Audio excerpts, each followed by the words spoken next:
soo gaaray dadka ha kula qabsadaan balan aragnay adigana madaxdayga ka bad wacd maqleys ma la yaaqay wadi wareerisay wareey dhageysa gacantan sayid ay xanuunaysa madaxa ay igu sii oo adeertan qaladkoodii aniga dushiga saaraysaa way dhacday laakiin hadda madaxa ay ka cun iska baxbaxso idaf waayay qaladkoodii aniga iskale wax walba diila si aad u daawato dhammaan musalsalaadka ku baxa Soomaaliga adigoo daawanaya habeen walba 33 musalsal mid walbana xiliga uu TV-ga saaran yahay 2 daqiiqo kadib aad ku daawan kartaa ugu horreyn application-ka Telegram-ka ah kala soo deg Play Store-ka xagga kore ku qor Telegram markaad soo dejisato kadib app-ka waa soo dejisanaysaa numberkaaga caadiga ah ku samaysanaysaa sida WhatsApp-ka kale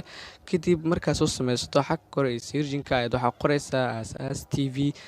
markaad intaas qorto waa kaas kanaalka halkaas ayuu ka soo baxayaa waad ku dhufanay kanaalka marka kanaalka ku dhufato kadib waxa markaas kasii dooranaya qaybta hoose ee jointa